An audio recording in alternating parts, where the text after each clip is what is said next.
Okay, so in a world that's just overflowing with information, how do you build knowledge that, you know, actually sticks? Today, we are diving into a really powerful mental model designed for exactly that, the general theory of cognitive triangulation. And trust me, it's a framework that could totally change the way you think. We all feel this, right? I mean, the author of this theory, Albert Tan, just nails it with this quote. We have infinite information, but finite attention. We're constantly getting flooded with content, and our ability to focus has become like the most valuable and most threatened resource we have. And that leads to the million-dollar question. In all this chaos, all this noise, how in the world do we find the signal? How do we sort through everything to figure out what's real, what's actually important, and build knowledge that lasts?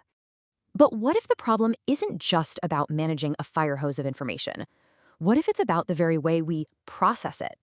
Well, this is where the theory offers a pretty cool solution, a kind of mental compass to help us navigate. And that compass is Albert Tan's general theory of cognitive triangulation. And it's less a rigid set of rules and way more of a dynamic tool for just getting your bearings, no matter what kind of intellectual landscape you're in.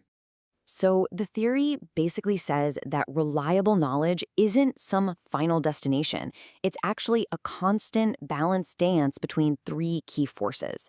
You can almost picture them like planets in orbit. They're held in a really stable, centered position by their mutual pull on each other. So what are these three forces? Well, they're the pillars of this entire system: truth, curiosity, and aesthetics. Let's break down exactly what each of these really means. All right, first up is objective fidelity. The theory uses this specific term because it's not just about truth as some vague idea. No, it's about a serious, rigorous commitment to making sure our beliefs line up with verifiable reality. It's the foundation that asks that simple but super powerful question: is this actually true? But here's the thing, truth all by itself isn't enough. It can become rigid. That's where the second pillar, expansive inquiry, comes into play. This is the engine of curiosity. Expansive inquiry basically means you're actively pushing yourself to ask, what if? And what else am I not seeing? It's the force that pushes us beyond what we already think we know. And the third pillar is where it all comes together: heuristic optimization, which the theory calls aesthetics. Now, this isn't about beauty in the way we think of art. It's about the elegance and the clarity of an idea. It's the skill of taking this mountain of complex, true information and boiling it down into a simple, memorable, and genuinely useful model. Think of the difference between a super dense academic paper and a powerful explanation that actually sticks with you. That's aesthetics.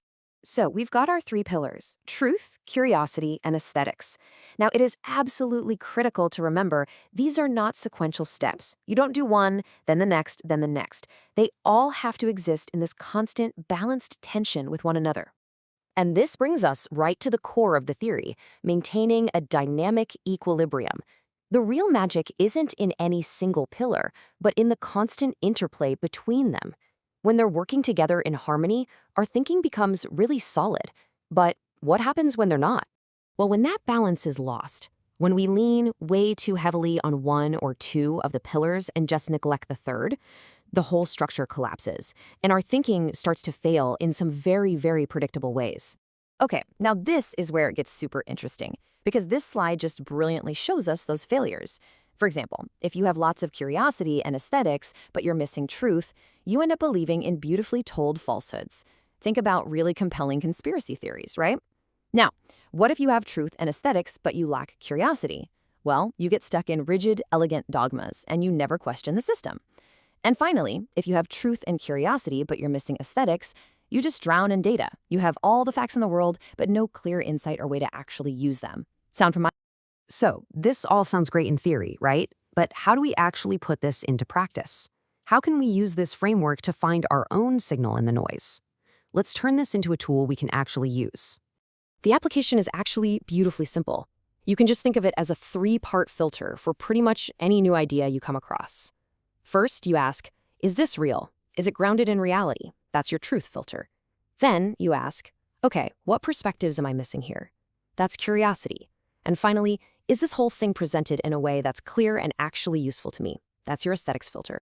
And by constantly balancing these three questions, the ultimate goal starts to come into focus: achieving what Tan calls sustainable intellectual fidelity. It's not about being right all the time. It's about having a reliable process for getting closer to the truth in a way that's both open-minded and super practical. So as we finish up here, I'm going to leave you with this question. Take a look at your own thinking habits. Are you maybe a data collector who gets lost in the weeds and needs more clarity? Or maybe an ideologue who could use a little more curiosity? Or are you drawn to really compelling stories that might not have a strong factual basis? Which of your three pillars needs strengthening today?